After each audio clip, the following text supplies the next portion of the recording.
पाकिस्तान का field marshal Bangladesh में दखलंदाजी कर रहा है तो पाकिस्तान के रक्षा मंत्री ख्वाजा आसिफ का दर्द बढ़ गया है। अब हम पाकिस्तान के रक्षा मंत्री के उस दर्द का विश्लेषण करेंगे जिसकी वजह से उनको अपना मुल्क पाकिस्तान एक देश नहीं बल्कि टॉयलेट पेपर नजर आता है। आप ये सुनकर हैरान हो सकते हैं, लेकिन पाकिस्तान के रक्षा मंत्री ख्वाजा आसिफ ने देश की संसद में जनता के चुने प्रतिनिधियों और पूरे पाकिस्तान के सामने स्वीकार किया है। उन्होंने कहा है पाकिस्तान का इस्तेमाल अमेरिका ने एक टॉयलेट पेपर की तरह किया है। आज आपको जानना चाहिए क्यों एक असफल और आतंकियों को पनाह देने वाले देश के रक्षा मंत्री को संसद में इस सच को स्वीकार करना पड़ा। कौन सी टीस आज रक्षा मंत्री ख्वाजा आसिफ की जुबान से कड़वा सच बनकर बाहर निकली और क्या पाकिस्तान के रक्षा मंत्री ने अपनी संसद में पूरी सच्चाई बताई है? पाकिस्तान के रक्षा मंत्री के लिए अपने देश को अमेरिका का टिश्यू पेपर बताना भी नागवार गुजरा। वो अपने देश की नीतियों और ट्रंप के कूटनीतिक थप्पड़ से इतने ज्यादा हताश, निराश और दुखी हैं कि उन्होंने पाकिस्तान को अमेरिका का टॉयलेट पेपर बताया और देश की संसद में बताया। मित्रों, इस दौरान पाकिस्तान की संसद में बिल्कुल सन्नाटा पसरा हुआ था। किसी सांसद ने ख्वाजा आसिफ की बात का विरोध नहीं किया। पक्ष और विपक्ष सभी सांसदों ने खामोश रहकर इस सच को स्वीकार किया कि उनके देश का इस्तेमाल टॉयलेट पेपर की तरह होता है। मित्रों, आज आपके दिमाग में एक बात आ रही होगी, आखिरकार पाकिस्तान का यह हाल क्यों है? हम आपके लिए इसका विश्लेषण भी करेंगे, लेकिन पहले ख्वाजा आसिफ के दर्द की वजह समझिए। मित्रों, ये एक बहुत बड़ी सच्चाई है। जब कोई भी देश डॉलर के बदले आत्मसम्मान और संप्रभुता के साथ समझौता करना शुरू कर देता है तो उसका वही हश्र होता है जो आज पाकिस्तान का हो रहा है। और पाकिस्तान तो अपने जन्म के साथ ही ऐसा करता चला आया है। यही वजह है अमेरिका पाकिस्तान संबंध जरूरत के आधार पर बने और बदले भी हैं। 1950-60 के दशक में पाकिस्तान ने सोवियत संघ का प्रभाव रोकने के लिए बनी South East Asia Treaty Organization का हिस्सा बनकर सोवियत संघ के खिलाफ अमेरिका का साथ दिया। बदले में उसे सैन्य और आर्थिक मदद मिली, लेकिन 1965 में भारत के साथ हुए युद्ध के दौरान अमेरिका ने पाकिस्तान के हथियारों पर रोक लगा दी। 1979 से 89 के बीच अफगान जिहाद में पाकिस्तान ने अमेरिका के साथ मिलकर अफगान मुजाहिदीन को समर्थन दिया। इसके बदले पाकिस्तान को अमेरिका से बड़ी फंडिंग और हथियार मिले, लेकिन सोवियत संघ की वापसी के बाद अमेरिका ने पाकिस्तान का साथ छोड़ दिया।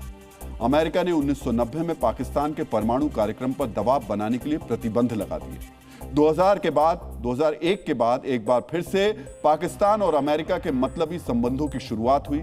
9/11 के बाद पाकिस्तान ने अफगान तालिबान और अलकायदा के खिलाफ अमेरिका को लॉजिस्टिक और खुफिया सहयोग दिया और अरबों डॉलर की सहायता दी। लेकिन 2011 में ओसामा बिन लादेन पाकिस्तान में ही मिला, जिसके बाद अमेरिका का भरोसा पाकिस्तान से उठ गया और सहायता बंद कर दी गई। 2018 के बाद ट्रंप प्रशासन ने एक बार फिर पाकिस्तान की सुरक्षा सहायता निलंबित कर दी और आतंकवाद पर कड़ी कार्रवाई न करने का आरोप लगाया।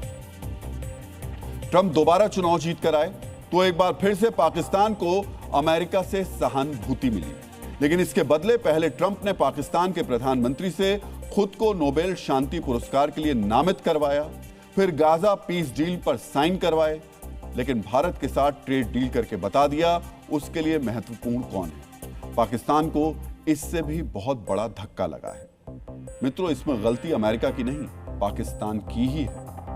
पाकिस्तान आज तक एक बात नहीं समझ पाया, जब किसी रिश्ते में आप सिर्फ झोली फैलाकर खड़े होते हैं, आतंक से लड़ाई के नाम पर अरबों डॉलर की मदद भी लेते हैं और फिर भी लादेन को छिपाकर धोखेबाजी करते हैं, तो ऐसे रिश्तों के स्थायी होने की उम्मीद बेईमानी होती है और ऐसे मतलब से रिश्तों के खत्म होने के साथ ही खत्म हो जाते हैं। उसके बाद धोखा खाने वाले दूसरे का वैसा ही हाल करते हैं जैसा पाकिस्तान के साथ अमेरिका ने किया, जैसा ख्वाजा आसिफ ने अपनी संसद में बताया। मित्रों, आज पाकिस्तान के रक्षा मंत्री ने संसद में एक और बात स्वीकार की। ख्वाजा आसिफ ने पाकिस्तान की संसद में बताया कि अमेरिका ने पिछले 3 दशक में 10 करोड़ से ज्यादा मुसलमानों को मारा है। कई बार उस अमेरिका का साथ देने वाले पाकिस्तान के हुक्मरानों ने अपनी आवाम को जिहाद के नाम पर सिर्फ धोखा दिया है। पाकिस्तान के नेता जानते हैं किस तरह पाकिस्तान के हुक्मरान और सैन्य तानाशाह आवाम के जज्बात से खिलवाड़ करते रहे। पाकिस्तान की सत्ता में बैठे लोगों ने सिर्फ अपने हित देखे। पाकिस्तान के रक्षा मंत्री ख्वाजा आसिफ ने पाकिस्तान के जिन दो तानाशाहों की बात की, वो पाकिस्तान के सैन्य शासक थे, जिन्होंने अफगानिस्तान में दो अलग अलग दौर की जंग के दौरान अमेरिका के साथ गठजोड़ किया। पाकिस्तान के पहले सैन्य शासक मोहम्मद जियाउल हक थे, जिन्होंने 1979 में सोवियत नेताओं के खिलाफ अमेरिका के साथ मिलकर अफगान मुजाहिदीन को समर्थन दिया। ये मुजाहिदीन बाद में तालिबान बने। इसके बाद पाकिस्तान के एक और सैन्य शासक परवेज मुशर्रफ ने 9/11 के बाद आतंकवाद के खिलाफ लड़ाई के नाम पर अमेरिका का सहयोग दिया। तालिबान और अलकायदा के खिलाफ अमेरिकी अभियान में पाकिस्तान को फ्रंट लाइन स्टेट बनाया। ख्वाजा आसिफ का तर्क है, इन दोनों सैन्य शासकों ने अंतर्राष्ट्रीय समर्थन और घरेलू वैधता के लिए अमेरिका का साथ दिया, ना कि किसी धार्मिक कारण से।